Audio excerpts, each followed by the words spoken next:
ව්‍යාකූල වන මිනිස් සිත් සතන් අමිල නිමල බුදුදහමේ ශක්තියෙන් සුවපත් කරනු පිණිස මෙත් පාරමිතාව ධර්ම දක්ෂිනා අද ධර්ම දක්ෂිනාව වෙනුවෙන් ධර්මදේශනාවට වැඩම කොට වදාළ ගරු දේශකයන්න් වහන්සේ කඩවත මංකඩපාර විජයමාවත දහම්නද ධර්මාශ්‍රමයේ නිර්මාතෘ සද්ධර්ම වාගීශ්වර විචිත්‍රබාණී පූජ්‍ය කොළඹිස්සේ ධම්මානන්ද ස්වාමීන් වහන්සේ.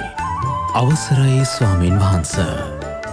සමන්තහා චක්කවාලේසු අත්‍රා ගච්ඡන්තු දේවතා සද්ධම්මං මුනි රාජස්ස සුනන්තු සග්ග මොක්ඛදං ධම්මස්සවන කාලෝ අයං බදන්තහා ධම්මස්සවන කාලෝ අයං බදන්තහා ධම්මස්සවන කාලෝ අයං බදන්තහා නමෝ තස්ස භගවතෝ අරහතෝ සම්මා සම්බුද්දස්ස නමෝ තස්ස භගවතෝ අරහතෝ සම්මා සම්බුද්දස්ස නමෝ තස්ස භගවතෝ අරහතෝ සම්මා සම්බුද්දස්ස. පූජනීය පින්වත් මහා සංඝරත්නයන් අවසරයි. මේ උතුම් සම්බුදු දහමට කැමති මේ සුන්දර සද්ධර්මයේ රසය මිහිරියාව විඳගන්ට හිත ඇති කාරුණික පින්වත්නි, පින්වත් ඔබ අපි අද දවසෙත් සූදානම් වෙන්නේ භාග්‍යවත් බුදුරජාණන් වහන්සේ අප කෙරේ අනුකම්පාවෙන් අපේ සැබෑ ආරක්ෂාව පිළිසරණ සකස් කරගන්ට අවශ්‍ය කරන ධර්මඥානය ලබාගන්ට මඟ පෙන්වීම් වශයෙන් දේශනා කොට වදාළ ඒ උතුම් සද්ධර්මයෙන් ටිකක් දේශනා කරවගෙන ශ්‍රවණය කරන්ට. මේ දේශනා කරන ධර්මානුශාසනාව නෙත් ගුවන් විදුලිය හරහා මුළු මහත් ලෝකයකට පහසුවෙන් ශ්‍රවණය කරන්ට අවශ්‍ය භාග්‍ය වාසනාව දායකත්වය සලසා දෙමින් අප්‍රමාණ පුණ්‍ය ශක්තියක් රැස්කර ගන්ට අද දවසේ වාසනාවන්ත පිරිසක් සූදානම් වෙලා ඉන්නවා. කඩවත සූරියපාලුව අංක 312න් 21න් 1 ලිපිනේ පදිංචි නිරෝෂ් වික්‍රමනායක පුතණුවන්, අප්සරා වික්‍රමනායක දියණිය, රුවන් ජයතිලක බෑණනුවන් කියන මේ පින්වත් පිරිස. මේ පින්නතුන්ගේ කාරුණික අනුග්‍රහය නිසා, දායකත්වය නිසා අද මුළු මහත් ලෝකයක් බුදුබණ පදයක් ශ්‍රවණය කරනවා. කියන්ට බැරි තරම් ප්‍රමාණයකට මනුස්ස සමාජයේ ධර්මඥානෙ ලබාගන්ට වාසනාව ලැබෙනවා. ධර්මානුකූලව ජීවිතේ පිළියෙල කරගන්න උපදෙස් ලැබෙනවා. ඒ තුලින් ලැබෙන අනන්ත අප්‍රමාණ ආනිසංස දායකත්වයේ දරන පින්වතුන්ටත් ඒ පින්වතුන්ගේ නමින් මිය පරලොව යන්ට දුන යම්තාක් ඥාතීන් නැත්නම් මේ සියලු දෙනාට පින් කැමති දෙවියන්ටත් අපටත් මෙලව පරලොව දෙලව යහපත පිණිස සසර දුකින් අත මිදී උතුම් නිවනින් සැනසීම පිණිස උපකාරයක් ලෙස අනුමෝදන් වීමේ හැකියාව ලැබෙනවා. ඒ සෑම සියලු දෙනාටම මේ පින සසරෙන් ජයගන්ට හිතූ පැතූසේ උපකාර වේවා කියන අදිෂ්ඨානය ඇතුව අදත් අපි මේ මහා පින්කම ආරම්භ කරන්න. ශ්‍රද්ධාවන්ත පින්වත්නි, අපි බුදුරජාණන් වහන්සේව සරණ ගියා. එතකොට ඒ සරණ ගිය බුදුරජාණන් වහන්සේ ගැන අපිට හරි අවබෝධයක් නොතිබුණොත්, ඒ කියන්නේ උන්වහන්සේ කෙරෙහි අප තුළ කරුණු සහිත වූ පැහැදීමක් තිබුණේ නැත්තම්, අපේ ජීවිතයේ අඩුපහඩු සිදුවෙච්ච වෙලාවට ඒ අඩුපහඩු වලින් තමන්ටම තමන්ගේ උත්සාහයෙන්ම නැගිටින්න හැකියාවක් ඇති වෙන්නේ නැහැ. අපේ වචනයෙන් අපිට වරදින්න බැරිද? අපේ හිතෙන් අකුසල් හටගන්න බැරිද? අපේම කයෙන් වුණත් අකුසල් හටගන්න බැරිද? එබඳු අවස්ථාවක අපිට මඟ පෙන්වන්නේ ඒ බුදුරජාණන් වහන්සේ. ඒ බුදුරජාණන් වහන්සේ අවබෝධයෙන්ම දේශනා කරපු ධර්මය. එතකොට ඒ උන්වහන්සේගේ අවබෝධය මොන වගේ පැතිවලට විහිදිච්ච එකක්ද, මොන වගේ ස්වභාවයක් තියෙන එකක්ද කියලා අපි තේරුම් අරගෙන හිටීම අපිට බොහෝම උපකාර වෙනවා. මොකද උන්වහන්සේ ගුරුපදේශ නැතුව, ඒ කිව්වේ බාහිර කෙනෙකුගේ උදව්වක් උපකාරයක් සහායක් නැතුව තමන්ගේ හිතේ තියෙන සියලු අකුසල් ප්‍රහාණය වෙලා යන ආකාරයට ආර්ය අෂ්ටාංගික මාර්ගය දියුණු කරගත්තා. ඒ කාරණය මේ ලෝකයේ විතරක් නෙමෙයි, මේ මුළු සක්වල පුරාමත් ප්‍රසිද්ධ වෙලා ගියපු මහා පුදුම සහගත දෙයක්. අද කාලේ බුදුරජාණන් වහන්සේ ගැන, ඒ වගේම තමන්ගේ ජීවිතයට බුදුගුණ ආරෝපණය කර ගැනීම ගැන කතා වෙන යුගයක් නිසා මේක ටිකක් මේ විදිහට සරලව කතා කරලා තේරුම් ගන්න එක අපිට වටිනවා. දැන් අපි කල්පනා කරමු අපෙන් කවුරු හරි ආර්ය අෂ්ටාංගික මාර්ගය කුමක්ද කියලා ඇහුවම දැන් අපි කියනවා සම්මා දිට්ඨි, සම්මා සංකප්ප, සම්මා වාචා, සම්මා කම්මන්ත, සම්මා ආජීව, සම්මා වායාම, සම්මා සති, සම්මා සමාධි කියලා. නමුත් ඒ කිසිම දෙයක් දන්නේ නැති කෙනෙක්, ඒක අහපු නැති කෙනෙක්, පොතක් පතක් නැතුව, කියලා දෙන්න කෙනෙකුට නැතුව හිතෙන්ම ගලප මේවා කොටස් 8කට බෙදාගෙන මේක තමයි සම්මා දිට්ඨිය, මේක තමයි සම්මා සංකල්පය, මේක තමයි සම්මා වාචාව, මේක තමයි සම්මා කම්මන්තය ආදී වශයෙන් මේවා කොටස් වලට බෙදාගෙන ඒවා තනියම පුරුදු කරන එක හිතන්න පුළුවන් දෙයක්ද? බාහිර කෙනෙකුට හිතන්න බැරි එකක්. ලේසි වැඩක් නෙමෙයි. මේක හිතන්න පුළුවන් නම් තනියම ඊට කලිනුත් තනියම කරන්න පුළුවන් වෙන්න ඕන කාටත්. එහෙම මේ යුගයේ කවුරුවත්ම හිටියේ නෑ. එතකොට බුද්ධ කාලේ දැන් බුදුරජාණන් වහන්සේ සම්මා සම්බුද්ධයි කියලා ජනයා මැදට ඇවිල්ලා ප්‍රකාශ කළානේ. උන්වහන්සේ දේශනා කළා උන්වහන්සේ සම්බුදුයි, ගුරුපදේශ රහිතව අවබෝධ කළේ කියලා. ඒ කාලෙම තවත් හිටිය කට්ටිය කණ්ඩායම් පිටින් හිටියා තමන් සම්බුදුයි කියලා කියාගත්තු. ඒ කවුද? නිගණ්ඨනාථ පුත්ත, සංජය බෙල්ලට්ටි පුත්ත, අජිත කේස කම්බල, පකුද කච්චායන, මක්කලි ගෝසාල, මේ වගේ පිරිස්. ඒගොල්ලෝ තනියම කියාගෙන ගියා මොකද්ද? අපිත් සම්මා සම්බුද්ධයි කියලා. ඒ කියන්නේ අපිත් මනාව අවබෝධ කරපු අය කියලා. ඉතින් බුදුරජාණන් වහන්සේගෙන් අහනවා එක්තරා අවස්ථාවක මහා චුන්ද රහතන් වහන්සේ අහන්න. භාග්‍යතුන් වහන්සේ සම්මා සම්බුදු නොවන අය මොකද මේ ප්‍රසිද්ධියේ තමන් ගැනම තමන් සම්මා සම්බුදුයි කියලා තමන් ගැනම කියාගන්නේ කියලා ඇහුවා. සම්මා සම්බුද්ධ නොවන අයත් සම්මා සම්බුද්ධ කියලා කියාගන්නේ ඇයි කියලා තමයි චුන්ද රහතන් වහන්සේ අහන්නේ. දැන් සම්මා සම්බුද්ධ කියන වචනේ සමාජය තුල සම්මා සම්බුද්ධ කෙනෙක් විග්‍රහ නොකරන්ට සාමාන්‍ය මිනිසයාට පුළුවන්ද සම්මා සම්බුද්ධ කියන වචනේ තෝරන්න? බෑ. එතකොට සම්මා සම්බුද්ධ කියන වචනේ විග්‍රහ කරාට පස්සේ තමයි අනිත් අය හඳුනාගන්නේ මේ තමයි සම්මා සම්බුද්ධ. එතකොට මේ විග්‍රහ කිරීම නිසා සම්මා සම්බුද්ධ නොවන කෙනාව හඳුනා ගන්න පුළුවන්. සම්මා සම්බුද්ධ කෙනෙක් සම්මා සම්බුද්ධත්වයේ විග්‍රහ කිරීම නිසා සම්මා සම්බුදු නොවන අය බොහොම පැහැදිලිව හඳුනා ගන්න පුළුවන්.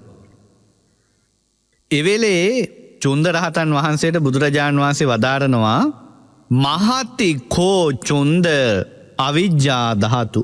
චුන්දය මේ අවිද්‍යාව නැවති ස්වභාවය අතිවිශාලයි කියලා කිව්වා. ඔන්න දීපු උත්තරේ. මේ අවිද්‍යාව කියන එක මහ විශාලයි චුන්ද කියලා කිව්වා. සම්මා සම්බුදුයි කියලා සම්මා සම්බුදු නොවන අය කියන්නේ මේ හේතුව නිසා. දැනුත් මේ කාලේ ලෝකයේ රහත් කියලා කියනවනේ. එක එක්කෙනා ඉන්නවනේ රහත් කියලා කිව්වත් කමන්නේ බුදු වෙලත් කියනවනේ.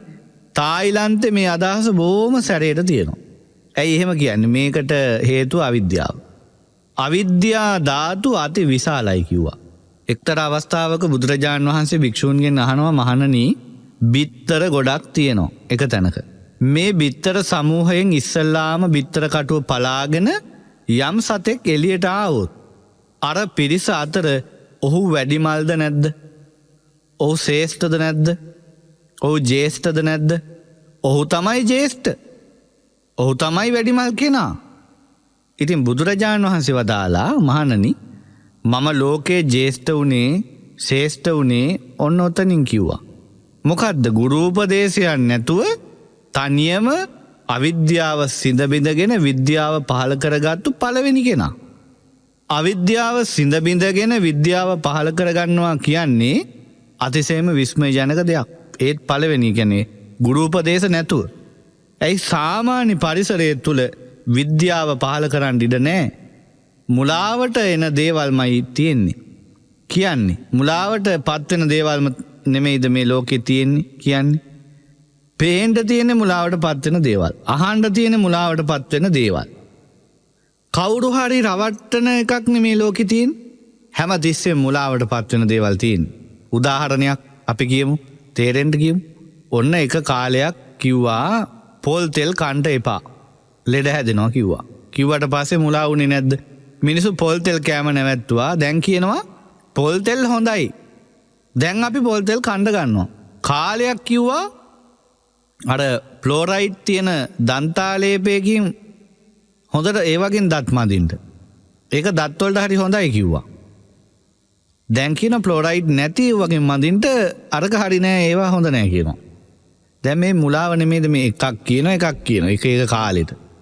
අර කැඳ බිව්වහම නිින්ද යනවා කිව්වා, කිරි බිව්වහම නිින්ද යනවා කිව්වා. ඒ කියන්නේ අර එලකිරි වගේ දේවල් සෙම හැදෙනවා කිව්වා. පිටි කිරි බිව්වහම හොඳයි කියනවා. කැඳ බොන්න නැතුව වෙන මොන හරි බීම જાතියක් බොන්න කිව්වා. දැන් ආයෙත් අරක කියනවා. ආයෙත් කැඳ බොන්න කියනවා. ආයෙත් තියෙනවා නම් එලකිරි බොන්න කියනවා. පිටි කිරි බොන්න එපා කියනවා. මේ මුලාව. එක එක කාලෙට හොඳයි කියනවා. ආයෙමත් ඒක ගන්න එපා කියනවා. ඒකම නරකයි කියනවා. එතකොට මේ වගේ මුලාවට පත් වෙනවා නම් අපි හැම දෙයකින්ම අපිට මේ යථාර්ථය දකින්නවා කියන එක හිතා ගන්න බෑ.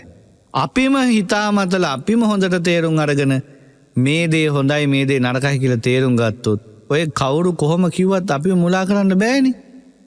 ඔයක ඔයාලා කිව්වට අපි දන්නවා හරි දේ කියලා අපිට බය නැතුව ඍජුව තීරණයක් ගන්න පුළුවන්. මුලා වුණොත් කියන පදයට නටනවා. මේ නිසා තමයි බුදුවරු මේ ධර්ම මාර්ගයේ පෙරම් පුරනවා කියන්නේ කැප වෙනවා කියන එකනේ. නිකම්ම වචනෙන් කියන එකක් නෙමෙයි. ඒ වෙනුවෙන් කැප වෙලා ගියපු අය. පෙරම් පුරනවා ගාම අමුතු කතාවකුත් නෙමෙයි. ඒ වෙනුවෙන් අවශ්‍ය ගුණධම් ටික ඉතාම හොඳින් රැකගෙන ගොඩනගාගත් අය. ඒ වෙනුවෙන් කැප වෙච්ච අය තමයි කාලයාගේ ඇවෑමෙන් මේ ධර්මය අවබෝධ කිරීම සඳහා මෝරලා තියෙන්නේ. ඒක පාට වෙන්නේ නැහැ. තවත් අවස්ථාවක බුදුරජාණන් වහන්සේ පෙන්ලා දෙනවා කැපවීම ගැන. මහණනි කිකිලියක් බිත්තර දානවා. බිත්තර දාලා කිකිලි බිත්තර රකින්නේ නැහැ. කිකිලි විනෝදෙන් ඉන්නවා ඇවිද. නමුත් කිකිලිට අපේක්ෂාවක් තියෙනවා බිත්තර මෝරලා පැටව් බිහි වේවා කියලා.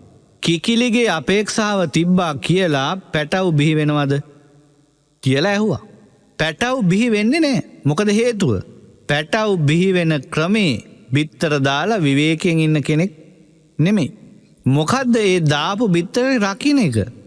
ඒක තමයි වැඩේ යාගේ. ඒක කරේ නැත්තම් පැටව හැදෙන්නේ. තව කිකිලියක් ඉන්නවා මේ අද හෙට පැටව ලැබේවා කියලා අදහසක් නැහැ. නමුත් ඒ කිකිලි මොකද්ද කරන්නේ? බිත්තරේ වෙලාවට රකින්නවා. බිත්තරේ රකින්නකොට බිත්තරේට අවශ්‍ය දේ ලැබෙනවා. ඒ උණුසුම ආදී දේවල්. ඒකේ තියෙනවා බිත්තරේට අවශ්‍ය දේ. අර කිකිලිගේ උණුසුම. ඒ කිකිලිගේ උණුසුමත් එක්ක කිකිලිගේ ස්පර්ශයයි කිකිලිගේ ඇඟෙන් එන ඒ කුකුල් ගඳයි ඔය ටික බිත්තරේට ලැබෙනකොට බිත්තරේ හෙමින් මෝරනවා. මෝරනකොට පැටිය එනවා. එතකොට ඒ බුදුරජාණන් වහන්සේගේ උපමාවලින් තේරෙන්නේ නැද්ද මේක ප්‍රාර්ථනාවකින් ලැබෙන්නේ නෑ, ලැබෙන්න බෑ කියලා ලබන්න. අපිට ප්‍රාර්ථනාවකින් වෙන දෙයක් ලබන්න පුළුවන්ද? ගහක ගෙඩියක් ලබන්න පුළුවන්ද? ප්‍රාර්ථනාවකින් බෑ. මලක් බෑ. නිරෝගීකම බෑ. ඇඳුමක් හොදන එක, බතක් මාළුවක් උයන එක ප්‍රාර්ථනා කළාට පුළුවන්ද? බෑ. හාල් ටික හොදලා ලිපේ තියලා ලිප පත්තු කරලා ඒ අවශ්‍ය වතුර කලමනා ටික හරියට දාලා හරියට ගින්දර ටික දැම්මොත් හරි. එහෙම නැතුව නිකන් හාල් ටික ලිපේ තියලා බත පැසේවා කියලා බත වෙලාවට ඉදේවා කියලා කිව්වට ඉදෙයිද නැහැ. ඒ බත ඉදව ගන්න කැමති කෙනා ඒ බත ඉදෙන් ඩුවමනා කරන ටික එයා නිශ්ශබ්දව කරන්න ඕන. රටට මඩ බෙර ගහලා ඔන්න බලන්න මං අද බත් වෙනවා කියලා එයා අලුත් මුට්ටියකුත් ගෙනල්ලා ලිපත් හදලා හාලුත් ගරලා හැමෝටම කියා විනෝදෙන් ඉන්නවා. දැන් බත ඉදෙයිද? මං ඔක්කොම ලෑස්ති කරලා තියෙන්නේ හැබැයි ගින්දර දැම්මේ නෑ. බත ඉදෙයිද? අන්න ඒ වගේ අපිට කවදාවත් මේ ගුණධර්ම කියන ඒවා කටින් කෑ ගහලා ගන්න බෑ. දැන් බලන්න බුදුරජාන් වහන්සේ ධර්ම දේශනා කළේ මොන විදිහටද කියලා. අපිට තේරුම් ගන්න පුළුවන් උන්වහන්සේ සම්බුද්ධත්වයට පත් වෙලා ධර්මයේ දේශනා කරන්න ඉස්සෙල්ලාම පසුබට වුණා ටිකක්. පසුබට වෙන්න හේතුව මොකද? උන්වහන්සේ රාජා එතන අජපාල නුගරුක ළඟට ඇවිල්ලා එතනදී තමයි උන්වහන්සේ කල්පනා කළේ මම මේ අවබෝධ කරගත්තු ධර්මයේ බොහොම සියුම් බොහොම ගැඹුරුයි. නමුත් මේ ධර්මයේ තෘෂ්ණාවේ බැසගත්තු තෘෂ්ණාවෙම සතුටු වෙවි ඉන්න මේ මිනිසුන්ට අවබෝධ කරන්න පුළුවන් වේවිද? මම මේ ධර්මයේ කියාගෙන ගියොත් මට වෙහෙසක් වේවිද? මිනිස්සු අවබෝධ කරගන්න එකක් නැද්ද? එතකොට මේ මනුස්ස ලෝකේ මේක දන්නේ නැති වුණාට බලාගෙන හිටියා වෙන ලෝකෙක. ඒ කොහෙද? දෙවියන් බමුන් බලාගෙන හිටියා. මිනිසුන්ට මේක ගැන අවබෝධයක් නැහැ. එතකොට ඒ බුදුරජාණන් වහන්සේ සම්බුද්ධත්වයට පත් වෙනකොටත් මිනිස් ලෝකේ මිනිස්සු දන්නේ නැහැ මේ බුදු කෙනෙක් පහළ වුණා කියලා. හැබැයි ඒක දෙවිවරු දන්නවා. බ්‍රහ්ම රාජයෝ දන්නවා. නමුත් ඒගොල්ලෝ දැන් බලාපොරොත්තුෙන් ඉන්නවා ධර්ම දේශනා කරනකම්. නමුත් උන්වහන්සේ සූදානම් නැහැ. එතකොට සහම්පති බ්‍රහ්ම රාජයා පෙර ආත්ම භික්ෂුවක්. කලින් බුද්ධ ශාසනයක සහක කියන භික්ෂුව. සහක කියන අනාගාමී භික්ෂුව තමයි බඹලෝ උපන්නේ. සහම්පති බ්‍රහ්ම රාජයා වෙලා. ඒක දේශනාවේ තියෙනවා. එතකොට මේක නොදන්න අය හිතනවා මේකට හින්දු සංකල්පයක් රින්ගෙව්වා කියලා. මේ බ්‍රහ්ම රාජෙක් සම්බන්ධ කළා. අහපු නැති අය ධර්මයේ හොඳට කියපු නැති අය බාගෙට කියපු අය හිතනවා. මොකටද ධර්මයේ දේශනා කරන්න බ්‍රහ්මයෙක් මැදිහත් කරගත්තේ මේකට කියලා. ඔය ලොකු පඬිත කතා තියෙනවා. එහෙනම් බුදුහාමුදුරුවන්ටත් පෙනුනේ නැද්ද මේව අවබෝධ කරන්න කට්ටිය ඉන්නවා කියලා? සර්වඥතා ඥානයට දැක්කේ නැද්ද කීකේ ඔය අහන්න? ඉතින් සහම්පති බ්‍රහ්ම රාජය ඇවිල්ලා කියනවා අනේ මේ ලෝකය නැසී යාවි.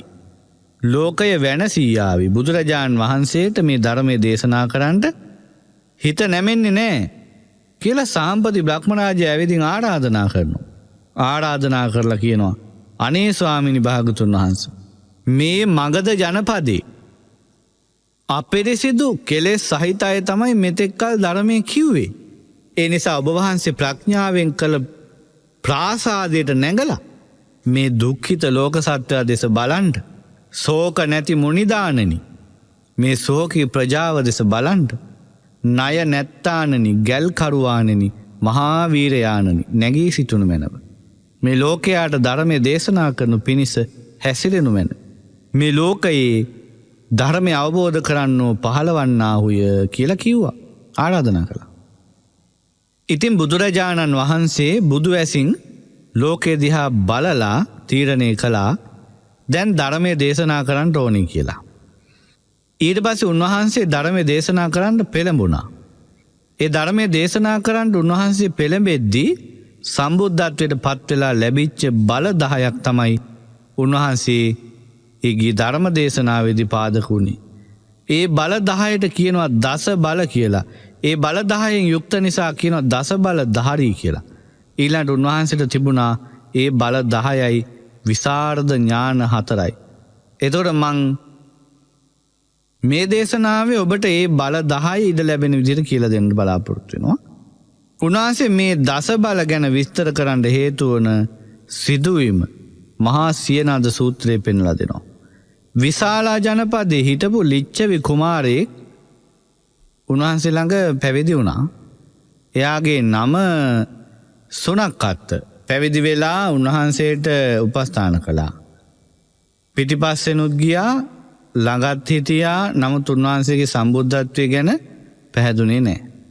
එතකොට පේනවද දැන් බුදුරජාන් වහන්සේ මහා පුරුෂ ලක්ෂණ 32කින් හිටියා. එතොටේ මහා පුරුෂ ලක්ෂණ 32 දිහා බලබලා සමහරු පැහැදුනේ කාලේ. ඒ කියන්නේ දැන් සමහර ඔය භාවරී වගේ බ්‍රාහ්මණවරු සම්බුද්ධ කියන වචනේ ඇහෙනකොට එයාගේ අජිත මානවකයා ඇතුළු ශිෂ්‍යෝ 16 දෙනාට කිව්වා ඔබ යන්ට ගිහිල්ලේ සම්බුදුරජාණන් වහන්සේ බැහැ දකින්න කිව්වා. එතකොට භාවරීගෙන් අහනවා හරි අපිට යන්න පුළුවන්. අපිට එතුමා මුණ ගැහෙන්නත් පුළුවන්. නමුත් අපි කොහොමද දන්නේ එතුමා සම්බුද්ධයි කියලා? එතකොට කිව්වා සම්බුදුරජාණන් වහන්සේ නමකට තියෙනවා ශාරීරිකව දකින්න පුළුවන් අංග ලක්ෂණ 32ක්. මහා පුරුෂ ලක්ෂණ 32ක් තියෙනවා. මේ මහා පුරුෂ ලක්ෂණ 32 දිහා බලන්න. බලලා හිත පහදවා ගන්න. ඊට පස්සේ ඔබ හිතෙන් අහන්න ප්‍රශ්නේ. උන්වහන්සේ කටින් උත්තර දෙයි කිව්වා. ඒ විදිහට තමයි සමහරු පැහැදුනේ. එතකොට මේ මහා පුරුෂ ලක්ෂණ 32කින් යුක්ත ශාස්ත්‍රඥ වහන්සේ ළඟ මහාන වෙලා ඉන්නවා. කවුද? සුනක්කත් හාමුදුරුවෝ. පැහැදුනේ නැහැ. ඒ වගේම බුදුරජාණන් වහන්සේට විශේෂ අවබෝධයක් තියෙනවා කියලා පැහැදුනෙත් නැහැ. එයා කියන්න ගත්තා පිරිස මැද්දේ ගිහිල්ලා මම ශ්‍රවණ ගෞතමයන් ළඟ පැවිදි වෙලා හිටියේ. මම ශ්‍රවණ ගෞතමයන්ගේ ළඟින් ඇසුරු කළා උන්වහන්සේ. මම පස්සෙන් ගියා. ඇයි උපස්ථාන කරානේ? නත්ති සමනස්ස ගෝතමස්ස උත්තරි මනුස්ස ධම්මා අලමරිය ඥාන දස්සන විශේෂෝ. ශ්‍රමණ ගෞතමයන්ට විශේෂ ඥාන දර්ශනයක් මොකක්වත් නැහැ. මේ කවුද කියන්නේ? ළඟම හිටපු එක්කෙනා. තක්ක පරියාහතං සමනෝ ගෝතමෝ ධම්මං දේසේති විමංසානු චරිතං සයං පටිභානං.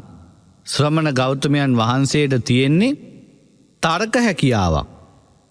තර්ක කරන්න පුළුවන් හැකියාවක්. ප්‍රතිභානය විමංශනය. ප්‍රතිභානය විමංශනය කියන ඒකෙන් තමයි ඔය කියන්නේ. ඊට පස්සේ කියනවා යස්සච කවාස අත්තාය ධම්මෝ දේසිතෝසෝ නීයාති යස්සච ක්වාස අත්තාය ධම්මෝ දේසිතෝ සෝ නියාති තක්කරස්ස සම්මා දුක්ඛක්ඛයායති. හැබැයි ධර්මය යම් අර්ථයක් පිණිස දේශනා කරනවද ඒ ධර්මයේ පුරුදු කරන කෙනාට ඒක ලැබෙනවා කියලා කිව්වා. මෙහෙම කියාගෙන ගියා. බුදුරජාන් වහන්සේ කලින් සෑහෙන්න මහන්සි ගත්තා සුනක්කත්ගේ අදහස නැති කරන්න. දීඝනිකාය බලන්ට ඔබ පාටික සූත්‍රයේකේ බොහෝම ලස්සනට විස්තර කරනවා. ඒ පොත දැන් ඔය සිංහලටත් පරිවර්තනය කරලා තියෙනවානේ. ඒකේ ලස්සනට විස්තර කරලා තියෙනවා සුනක්කත්ගේ මේ දෘෂ්ටිය නැති කරන්න බුදුරජාන් වහන්සේ ගත්ත මහන්සිය. නමුත් ඒ අවාසනාවන්ත පුද්ගලයාට ඒක කරගන්න බැරුව ගියා. එතකොට අපිට තේරෙනවා එකල මහා පින්වන්ත අය හිටපු පරිසරයේ තුලත් පැවිදි වෙලා දෙතිස් මහා පුරුෂ ලක්ෂණ දරාගෙන වැඩ හිටිය බුදුරජාණන් වහන්සේ ළඟ ඉඳලත් ඒ ධර්මය අහලත් උන්වහන්සේ ප්‍රාතිහාර්ය පෙන්නලත් හිත පැහැදුනේ නැති කට්ටිය. එහෙමනම් අපිට මේ කාලේ සියල්ලෝම හිත පහදිනවා කියලා එකක් බලාපොරොත්තු වෙන්න කොහෙත්ම බෑ. නමුත් හිත පැහැදුනොත් කෙනෙකුගේ ඒ පැහැදීමේ ප්‍රතිඵලය ලැබෙන්නේ බාහිර කෙනෙක් නෙමෙයි. ඒ ප්‍රතිඵලය ලබන්නේ තමා. ඇයි බුදුරජාන් වහන්සේ දැන් පිරිනිවන් පාලා ඒ අමා නිවන් පුරේ ඉඳලා බලාගෙන ඉන්නවද අපි දිහා? අපි දැන් සරණ ගියාද? සරණ කඩා ගන්නවද? සරණ බිඳ ගන්නවද කියලා? නෑ. එහෙමනම් පැහැදුනොත් වාසිය තියෙන කාටද? Tamanට කොහෙවත් නිවන් පුරේ ඉඳලා ආයෙ එන්න එහෙම බෑ. අපි කිව්වට එහෙම කොහෙවත් තැනක් නෙමෙයි නිවන් පුරේ කියන්නේ. නිකන් රුවන් පුර වගේ තැනක් නෙමෙයි නිවන් පුර. ඉතින් සාරිපුත්තයන් වහන්සේ බුදුරජාන් වහන්සේට ගිහින් කියා හිටියා ස්වාමීනි භාග්‍යතුන් වහන්සේ මේ සුනක්කත් මේ ලිච්ඡවි පුත්‍රයා මෙන්න මෙහෙම කතාවක් කියනවා කියාගෙන යනවා හැමතැනම. එතකොට බුදුරජාණන් වහන්සේ වදාලා සාරිපුත්තය ඔය සුනක්කත් ක්‍රෝධ සහිත පුද්ගලෙක්. ක්‍රෝධ කරන කෙනෙක් හිස් පුද්ගලෙක් කියලා. ඔය බරපතලම වචනේ තමයි මේ ශාසනයේ හිස් පුද්ගලයා කියන වචන. කෙනෙකුට ඒක භාවිතා කළොත් එයාගෙන් ආයෙ වැඩක් නැහැ. ඊට එහා පාතක් නැහැ එයා වැටෙන්න. ඔන්න ධර්මය අවබෝධ කරන්න තියෙන බාධාවක් මෙතන කියවුණා. මොකද්ද? ඒ ක්‍රෝධ සිත් ඇති බව. ඒ කියන්නේ හිත ගැටිච්ච ගමන් ඇතම් කෙනෙක් සම්පූර්ණයෙන්ම ධර්මයත් අත්හරිනවා. ධර්මයේ ඉගෙනිල්ල අත්හරිනවා. ධර්මයේ ශ්‍රවණය කරන එකත් අත්හරිනවා. බුදුරජාණන් වහන්සේවත් අතහැරිනවා. අදත් ක්‍රෝධ හිතෙන් ඉන්න කට්ටිය. එයාලට ඒක වෙනවා. එහෙමනම් තමන් තුළ ක්‍රෝධ හිතක් ඇති බව මේ ධර්මයේ හැසිරෙන්න තියෙන විශාල බාධාවක් කියලා අඳුර ගන්න ඕන. නින්දා කරන අදහසෙන් වර්ණාවක්මයි කරන්නේ. දැන් ඔය හොඳටම ඇහෙන්නේ මේ කාලේ. ඊට පස්සේ කියනවා සාරිපුත්තය ඒ ක්‍රෝධ සහිත හිතකින්ම මට නින්දා කරන්ටයි ඔය කතාව කියන්නේ. සාරිපුත්ත බලන්ට මේ හිස් පුද්ගලයා නින්දා කරන අදහසින් කියලා හිතාගෙන වර්ණනාවක් කරන උතන. මොකක්ද ඒ වර්ණනාව? යම් අර්ථයක් පිණිස ධර්ම දේශනා කරනවද ඒ ධර්මයේ පුරුදු කරන එක්කෙනාට ඒ අර්ථය ලැබෙනවා කියන එක. අන්න ඒ කෑල්ල තමයි හොඳ කෑල්ල. ඊට පස්සේ සාරිපුත්තයන් වහන්සේට බුදුරජාණන් වහන්සේ දේශනා කරනවා අයම්පීහි නාම සාරිපුත්ත සුනක්කත්ත මෝග පුරිසස්ස මයි ධම්මන්වයේ න භවිස්සති. සාරිපුත්තය මේ සුනක්කත්ත හිස් පුද්ගලයාට මගේ ධර්මයම ධර්ම ස්වභාවය වැටහුණේ නෑ කියනවා. එතකොට බුදුරජාණන් වහන්සේගේ ධර්ම ස්වභාවය මොකද්ද? ඉතිපිසෝ භගවා අරහං. මෙසේ භාග්‍යතුන් වහන්සේ අරහං සම්මා සම්බුද්ධ සම්මා සම්බුද්ධයි විද්‍යාචරණ සම්පන්නු අෂ්ට විද්‍යා චරණ ධර්මයන්ගේ යුක්තයි සුගතෝ ලෝකවිදු අනුත්තරෝ පුරිස ධම්ම සාරති සත්තා දේවනුස්සාන බුද්ධෝ භගවා. මේ කියන ගුණයන්ගේ යුක්තයි. එතකොට අපි ඉස්සල්ලාම් මේ අපි සරණ ගිය බුදුරජාණන් වහන්සේ මේ ගුණ 9න් යුක්තයි කියලා හිත පහදවා ගන්න ඕන. ඊට පස්සේ සාරිපුත්තයන් වහන්සේට බුදුරජාණන් වහන්සේ දේශනා කරනවා අයම්පිහි නාම සාරිපුත්ත සුනක්කත්ත මෝග පුරිසස්ස මයි ධම්මාන්වයෝ න භවිස්සති. සාරිපුත්තය මේ සුනක්කත්ත හිස් පුද්ගලයාට මගේ ධර්ම ස්වභාවය වැටහෙන්නේ නෑ කියනවා. එතකොට බුදුරජාණන් වහන්සේගේ ධර්ම ස්වභාවය මොකද්ද? ඉතිපි සෝ භගවා අරහං. මෙසේ භාග්‍යතුන් වහන්සේ අරහං සම්මා සම්බුද්ධ සම්මා සම්බුද්ධයි විද්‍යාචන සම්පන්නෝ මේ අෂ්ට විද්‍යා චරණ ධර්මයන්ගෙන් යුක්තයි සුගතෝ ලෝකවිදු අනුත්තරෝ පුරිස ධම්ම සාරති සත්තා දේවමනුස්සානම් බුද්ධෝ භගවා. මේ ගුණයන්ගෙන් යුක්තයි. එතකොට අපි ඉස්සල්ලාම මේ අපි සරණ ගිය බුදුරජාණන් වහන්සේ මේ ගුණ 9 යුක්තයි කියලා හිත පහදව ගන්න ඕන.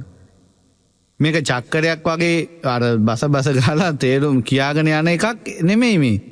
චක්කරේ අපි කොහොමද කියන්නේ දෙවරක් 1 2යි දෙවරක් 2 4යි දෙවරක් 3 6යි එහෙමනේ කියාගෙන යන්නේ ටට්ටක් ගාලා ඒ වෙලාවට උවමනා වෙනකොට හදිස්සියට ගානක් එහා මෙහා කරගන්න උන ටක් ගාලා චක්කරේ ගන්නවා. එහෙම එකක් නෙමෙයි මේක. මේක කරුණු මෙනෙහි කරලා කරුණු තේරුම් අරන් කරුණු සලකලා තමයි මේ ගුණ තේරුම් ගන්න. එහෙම තේරුම් ගැනීම තුල තමයි අපේ හිතේ පැහැදීම ඇති වෙන්නේ. දැන් අපි සාමාන්‍යයෙන් හිත බය වුණාම ඉතිවිසෝ භගවා අරහං කියලා එහෙම කියනවනේ.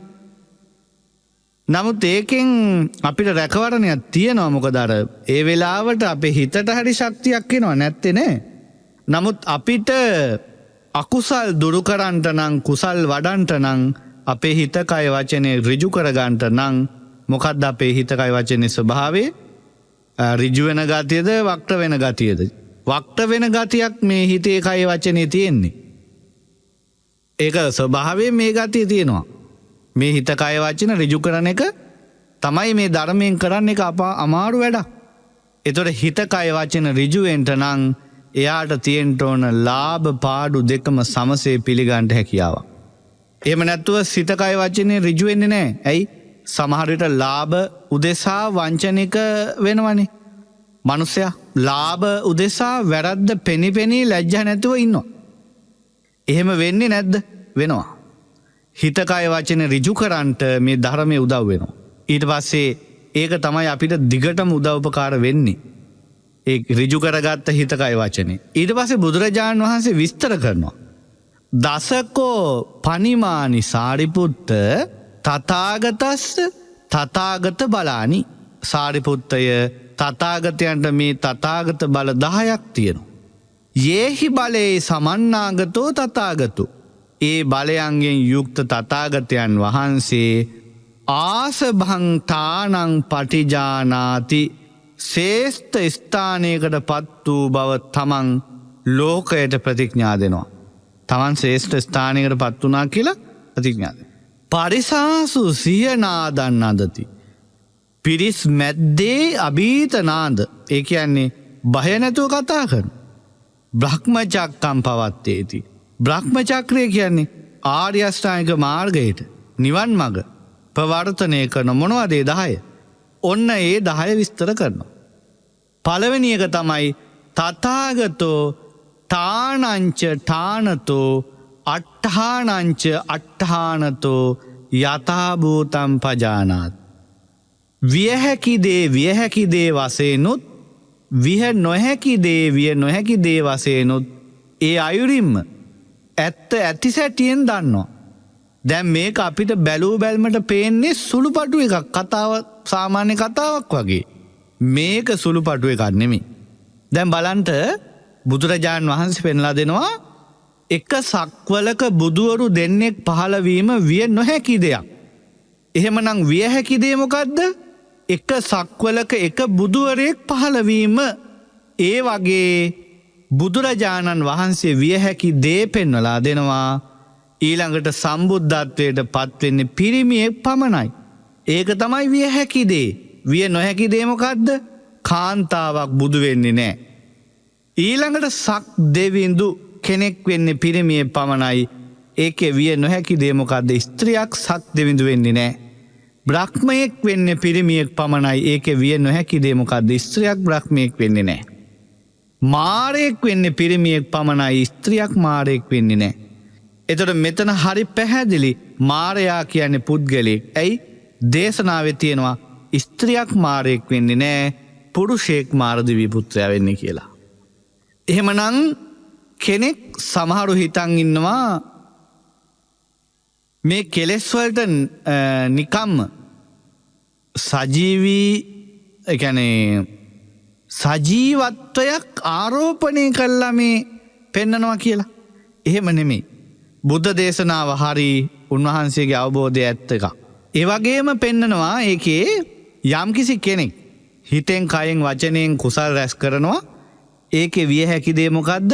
ඒ සැප විපාක ලැබෙන්නේය. විය නොහැකි දේ මොකද්ද? ඒ නිසා දුක් විපාක නැත්තේ. මොකද්ද? කෙනෙක් සිතෙන් කයෙන් වචනෙන් කුසල් රැස් කරොත් දුක් විපාක ලැබෙනවා කියන එක වෙන්න බෑ. ඒකේ ඇයි? ඒකේ තියෙන සැප විපාක. කෙනෙක් අකුසල් කරනවා. අකුසල් කරලා දුක් විපාක ලැබෙනවා. සැප විපාක ලැබෙන්නේ නැහැ. එතකොට බලන්න ඒක මොකද්ද? විය හැකි දේ විය හැකි දේ වශයෙන්ුත් විය නොහැකි දේ වශයෙන්ුත් තියෙන බුදුරජාණන් වහන්සේගේ ඥානෙ. මේ ඥානෙ උන්වහන්සේගේ දේශනාවල තියෙනවා. උන්වහන්සේ දේශනා කරනවා මහණනි කෙනෙක් සිතෙන් කයෙන් වචනයෙන් පව් රැස් කරනවා. පව් රැස් කරාම මේ පව් රැස් කරපු කෙනා ළඟට පිරිස රැස් වෙලා කියනවා අනේ මෙයා මරණින් මතු සුගති උපදීවා, යහපත ලැබේවා කියලා. එයාට වඳිනවා. ඇඳිලි බැඳගෙන ප්‍රාර්ථනා කරනවා. බෝධි පූජා තියලා අපි කියමු අපේ විදිහට පව්කාරයෙක් ඉන්නවා. හොඳටම ඉතින් ගන්න දෙයක් නැති එක්කෙනෙක් ඉන්න දැන් මරණාසන්නයි. නෑදෑයි ඔක්කොම බෝධි පූජා තියලා සෙත් පිරිත් කියලා අරවම ඔක්කොම කරලා දාන දීලා අනිත් කට්ටිය. කියන අනේ මෙයා මෙහෙම සුගතිය ඒවා හොඳ තැනකට ඒවා. බුදුරජාණන් වහන්සේ දේශනා කරන මහණෙනි ප්‍රාර්ථනා කිරීම හේතුවෙන් වන්දනා කිරීම හේතුවෙන් පව් කළ කෙනා සුගතියේ නොයයි. එයා යන්නේ කොහෙද දුගතියේ? ඒකට උන්වහන්සේ උපමාවක් වදාරනවා. කෙනෙක් ජලාශයකට ගලක් අතහරිනවා. අතැල්ලා පිරිස වටේ ඉඳගෙන වැඳගෙන කියන අනේ පින්වත් ගල උඩට පැමිණේවා කියලා. කවදාවත් උඩට එන්නේ නැහැ. ඒ කියන්නේ ඒකේ යමක් වෙන්නේ නැත්තම් වෙන්නේ නෑමයි. දැක්කද? ඒ උන්වහන්සේගේ අවබෝධය. ඒ ඨානංච ඨානතෝ අට්ඨානංච අට්ඨානතෝ යථා භූතං පජානාති කියන ඥානය. ඒ ඥාණයෙන් තමයි උන්වහන්සේව දේශනා කරන්නේ. නිකන් ආවට ගියාට අර සාත්‍රකාරයෝ වගේ කියනවා නෙමෙයි. ඊට පස්සේ උන්වහන්සේ දේශනා කරන හොඳට පින් කරන එක්කෙනෙක් ඉන්නවා. මේ පින් කරපු එක්කෙනා කයෙන් වචනෙන් හිතෙන් මේ කුසල් රැස් කරපු එක්කෙනා. එයා ළඟට ගිහිල්ලා පිරිස කියනවා අනේ ඔබ දුගතියට ආවා. දුගතියට පැමිණේවා නිරේ උපදීවා කියලා. ඒ කුසල් කරපු එක්කෙනා නිරේ උපදිනවද? නිරේ උපදින්නේ නැහැ. එයා එක්ක මිනිසුන් අතර එක්ක දෙවියන් අතර එක්ක බඹුන් අතර උපදිනවා. සුගති උපදිනවා එයා. එයාට තියෙන දේ ඒක. බුදුරජාණන් වහන්සේ දේශනා කරනවා ඒක හරියට මේ වගේ එකක් කියනවා. කලයකට ගිතෙල් දාලා මේ කලේ ජලාශයක ඇතුළට බස්සවලා බිඳිනවා ඇතුලේ. බින්දහම මොකද වෙන්නේ? කටු ටික යටට බහිනවා, තෙල් ටික උඩට එනවා. එතකොට පිරිස වට වෙලා කියනවා අනේ මේ තෙල යටට බසීවා කියලා. එතකොට කෙනෙකුගේ ප්‍රාර්ථනා කිරීම හේතුවෙන්, ආයාචනා කිරීම හේතුවෙන්, වන්දනා කිරීම හේතුවෙන් ඒ උඩට මතුවෙච්ච තෙල් යටට බස්සන්න පුළුවන් කමක් නැහැ. යටට බස්සන්න බෑ. මේවා ස්ථිර උපමා උන්වහන්සේගේ. එතකොට උන්වහන්සේ මේ වගේ ඒවා අපිට පෙන්නලා දීපු නිසා මොකද වෙන්නේ? ශ්‍රාවකයන්ට හිතට ගන්න පුළුවන් එහෙමනම් අපි කරන්න ඕන කුමක්ද? කුසල් රැස් කිරීම, අකුසල් දුරු කිරීම. දැන් බලන්න බුදුරජාණන් වහන්සේගේ දේශනාවල උන්වහන්සේ ඒගේ දස බලයෙන් එක බලයක් මුල් වෙලා නැද්ද? උන්වහන්සේගේ දේශනාවට බුද්ධ දේශනාවල අඩමානෙට වචන නැහැනේ. අඩමානෙට වචන නැත්තේ උන්වහන්සේගේ තියෙන ඥානය නිසා. උන්වහන්සේ ඥානයේ පිහිටලා තමයි ධර්ම දේශනා කළේ. හරියටම එකම වචනෙන් කියනවා. ඊළාට උන්වහන්සේගේ තව ඥානයක් තියෙනවා. දෙවෙනි ඥානය. අතීත අනාගත වර්තමාන. ඒ කිව්වේ අතීතේ අනාගතේ කියන්නේ තව ඉස්සරහට. වර්තමානයේ කියන්නේ මේ ඉන්න අවස්ථාවේ. කම්ම සමාදානා කරගත්තු කර්ම. ඒ කිව්වේ කයින් වේවා වචනෙන් වේවා හිතෙන් වේවා කරගත්තු කර්ම හේතුවෙන් ඒ හේතු වශයෙන් තැන් වශයෙන් විපාක විඳින හැටි ඒ විදිහටම දන්නවා. මේ කර්ම විපාක ගැන විස්තර කරන විදිහට නම් හරි පුදුම සහගතයි. දැන් අපෙන් ඇහුවොත් එහෙම කවුරු හරි කෙනෙක් අනේ හාමුදුරනේ අපේ අසවලා මේ විදිහේ කර්ම කළා, අපි කියමු අකුසල් කියලා. මෙහෙම අකුසල් කර්ම කළා, දැන් එයා කොහෙද කියලා අපෙන් ඇහුවොත් අපිට හරියට උත්තර දෙන්න බෑනේ. අපි කියනවා සමහර විට දුගතියේ ඇති. දුගතියේ කොහෙද? හරියටම සමහරට ඒ කරපු කර්ම වල හැටියට නිරේ වෙන්න පුළුවන්. මොකද බුදුරජාණන් වහන්සේගේ උපමාවක් ගන්නවා. අපි අරන් කියනවා නිරේ වෙන්න පුළුවන්. මොකද මේ සමාන එකක් නෙමේ කරලා තියෙන්නේ. මේ වගේ අකුසලයන් කරලා තියෙන්නේ. සමහරට මේ වගේ අකුසල් කළාම තිරිසන් ලෝකේ යන්නේ. එහෙ ඇති කියලා කියනවා. ඒ කියන්නේ අඩමානෙට අපිට අර සාමාන්‍යයෙන් ටිකක් ගලපගෙන අකුසල් කරපු කෙනා සතර අපායෙන් එක තැනකට යන්න ඕන කියන එක අපි අහලා දන්නවා. අපි ඇහෙන් දැකලා නැහැ. කියන්නේ ඥාණයෙන් දැකලා නැහැ. අපි දන්නවා එහෙම අහලා ධර්මයේ. ඊට පස්සේ සමහර කතා එක්ක බැලුවහම මීට සමාන අය ගිහින් තියෙන්නේ මේ තැනට. මීට සමාන අකුසල් කරපු අය ගිහින් තියෙන්නේ මේ තැනට කියලා අපිට යම්කිසි අඩමානයකට ගන්න පුළුවන් උදාහරණ උපමා උපමේ තියෙනවා. ඒකක් අරගෙන සමහර විට මෙතන කියලා කියන අඩමානට කියනවා. නමුත් බුදුරජාණන් වහන්සේ එහෙම නෙමෙයි. මේ කර්මය ගැන විස්තර කරද්දී හරියටම ටක්කෙටම කියනවා. මෙයා මෙතන ඉන්නේ. මෙයා මෙතෙන්ට යනවා. ඒකාන්තයෙන්ම කියනවා. අපිට කියන්න බෑ. උන්වහන්සේ එක තැනක විස්තර කරනවා. අර කෝකාලික කියන භික්ෂුව වෛර බැඳගත්තනේ. කවුරු ගැනද වෛර බැඳගත්තේ? සාරිපුත්ත මහරහතන් වහන්සේ ගැන. මහා මොග්ගල්ලාන මහරහතන් වහන්සේ ගැන වෛර බැඳගත්තා. වෛර බැඳගෙන නින්දා කළා. මොකද්ද කරපු නින්දාව? මේ දෙන්නා ලාමකයි. පවිටුයි ලාමකු ආසාවන්ගෙන් වසඟයට ගිහිලා ඉන්නේ කියලා කියාගෙන ගියා. එතකොට බුදුරජාණන් වහන්සේ කෝකාලිකව කැඳෙව්වා. කැඳවලා මොකද්ද කිව්වේ? කෝකාලික කවදාවත් ඕක කියන්න එපා. සාරිපුත්ත මොග්ගල්ලාන දෙදෙනා ලාමක නෑ. පවිටු නෑ. ලාමක ආසාවන්ගෙන් වසඟයට ගිහිල්ලා නෑ. ඒ නිසා ඕක කියන්න එපා. සමාව ගන්න කියලා කිව්වා. එතකොට මොකද්ද එයා කිව්වේ බුදුරජාණන් වහන්සේගෙන්?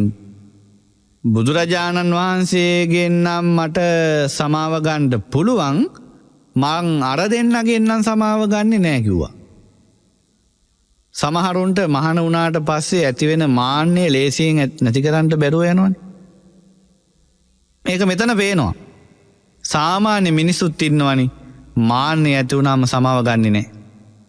අර කාලදේවල නාරද තාපසෝ දෙන්නගේ කතාවෙත් එහෙමනේ. ඔන්න දේවදත්ත පෙර ආත්මික තාපසයෙක් වෙලා ඉපදිලා. ඉඳද්දී ගමනක් යන ගමන් අතරමඟ තිබුණ වළං හදන ශාලාවක්. නැවතුණා. නැවතුණාම අපේ බෝසතාණන් වහන්සේත් තාපසයෙක් වෙලා හිටියේ ඒ කාලේ. බෝසත් තාපසතුමත් ඒ ශාලාවට ආවා.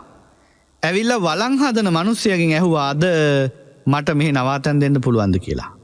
වේලාසනින් එක්කෙනෙක් ඇවිල්ලා ඉන්නවා. එයාගෙන් අහලා කැමති නම් නවාතැන් ගන්න කියලා කිව්වා. ඊට පස්සේ එයාගෙන් ඇහුවා පින්වත් තාපසය මමත් මේ චාරිකාවේ අනේක් කෙනෙක් මං නවාතැන් ගත්තට කමක් නැද්ද මේ ශාලාවේ කියලා. හා කමක් නැහැ ඉන්න කිව්වා. ඊට පස්සේ මොකද කළේ? දැන් අර බෝසතාණන් වහන්සේත් පැත්තකට වෙලා ඉන්නවා. පාඩුවේ භාවනා කරගෙන අරයත් ඉන්නවා. ඒ දේවදත්ත තාපසයා මොකද කළේ? ශාලාවේ දොරටුව ළඟ ඉස්සරහා හරහට නිදාගත්තා. කරුවලේනේ ඉතින් මේ ඉන්නේ අද වගේ ලයිට් දාලා නෙමෙයිනේ. බෝසත් තාපසයන් වහන්සේ මුත්‍රා කරන්න එළියට යන්න හෙමින් යද්දී මොකද උනේ?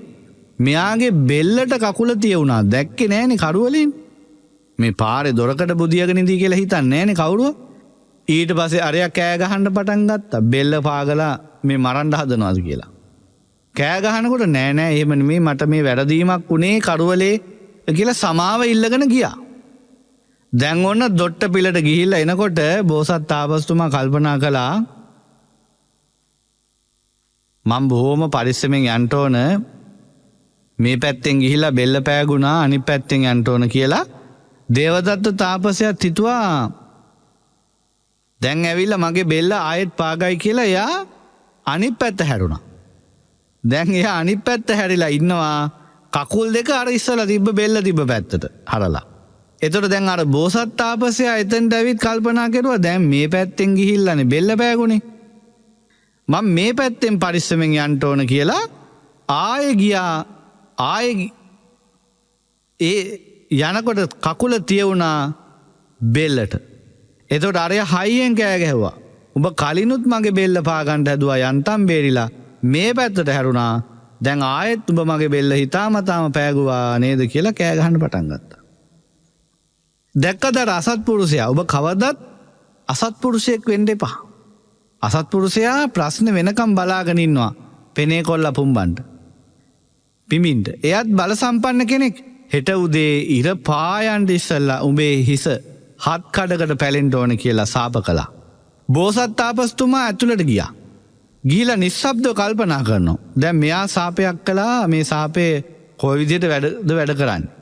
බලන්න බෝසත් කාලෙත් ඥානය. බැලුවට පස්සේ තේරුණා මම නිවැරදි.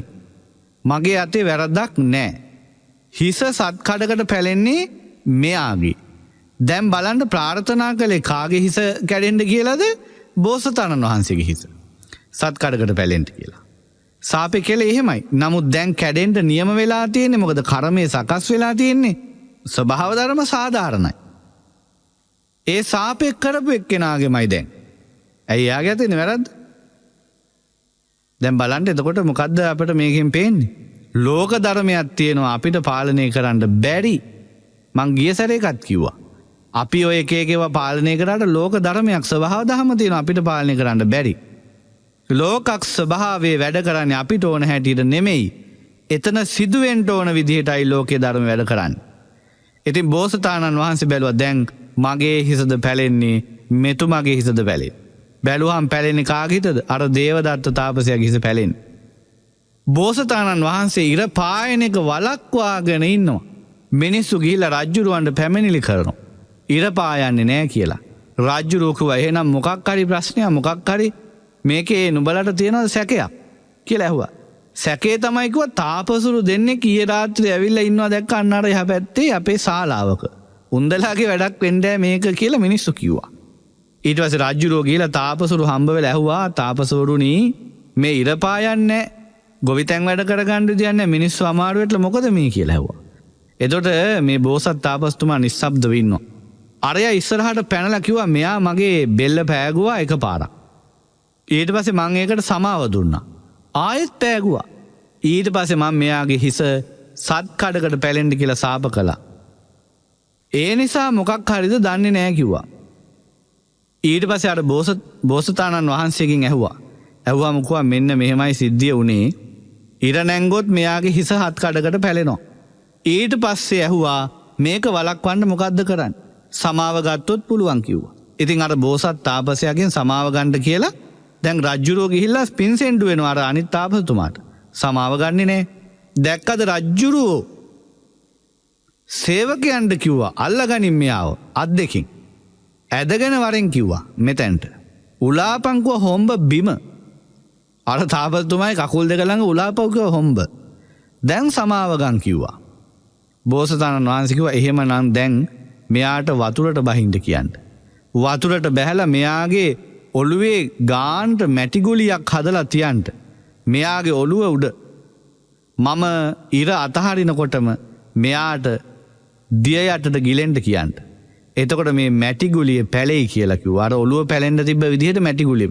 ඉතින් බෝසතාණන් වහන්සේ චිත්ත බලයෙන් ඉර අතහැරියා. අතහරිනකොට මරයාගේ ඔළුව උඩ තිබුණ මැටි ගුලිය පිපුරුවා.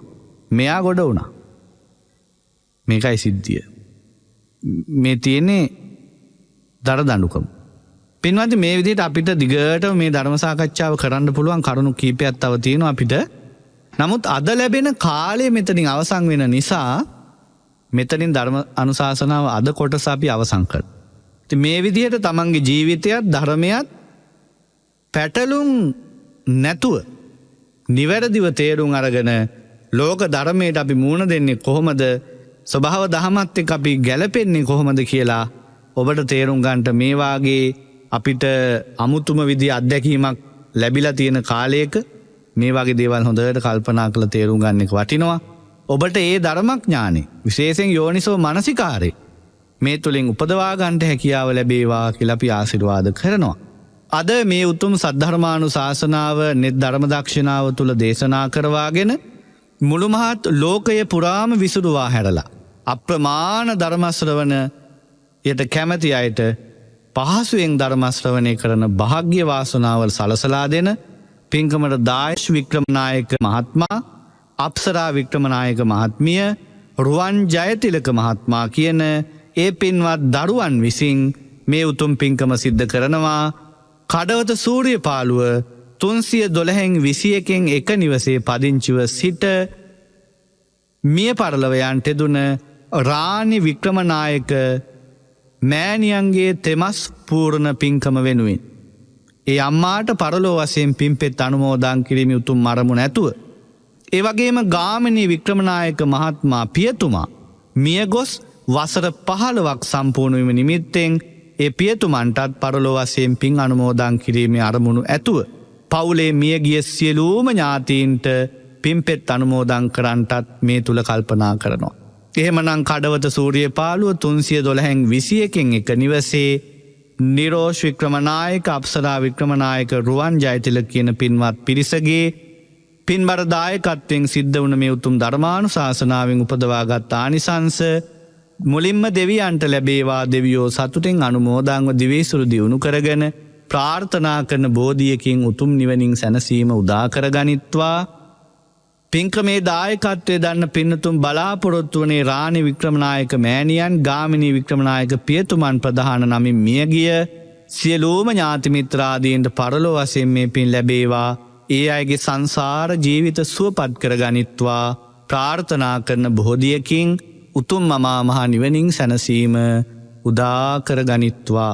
සුජීවත් විඳගෙන පින්කම සිද්ධ කරන නිරෝෂ් අප්සරා රුවන් කියන ඒ දරුවන් ඇතුළුව ඒ පවුල්වල සෑම සිරු දෙනාටත් රටලෝකයේ පුරාම ධර්මශ්‍රවණය කරන ශ්‍රද්ධාවන්ත පින්වත් ඔබ අපි හැම දෙනාටත් මෙලව ජීවිතයේ සුවපත් භාවයේ ධර්මාවබෝධය සැලසේවා පරලොව ජීවිතයේ සුවපත් භාවයේ ධර්මාවබෝධය සුගතිය සැලසේවා සසර දුකින් අත මිදී උතුම් නිවනින් සැනසෙන්ට අපි හැම දෙනාටම මේ මහා පින පාරමිතාවක්ම වේවා ආකාසට්ඨහාච බුම්මට්ටා දේවා නාග මහිද්దికා පුඤ්ඤන්තං අනුමෝදිත්වා චිරන් රක්칸තු ලෝක සාසනං චිරං රක්칸තු ධම්ම දේශනං චිරං රක්칸තු ත්වං සදා.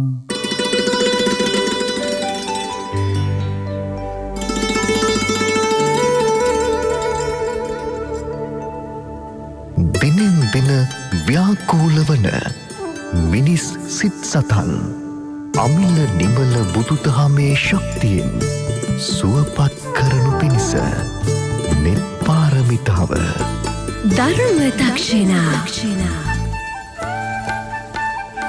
අද ධර්ම දක්ෂිනාවට වැඩමකොට වදාළ කඩවත මංකඩ පාර විජයමාවත දහම්නද ධර්මාශ්‍රමේ නිර්මාතෘ සද්ධර්ම වාගීශ්වර විචිත්‍රභානේ පූජ්‍ය කොළඹිස්සේ ධම්මානන්ද ස්වාමින් වහන්සේට නිදුක් නිරෝගී චිරජීවනය සැලසේවා. ඔබ සැමට සම්මා සම්බුදු සරණයි. සතගේ දුක දුටුවේ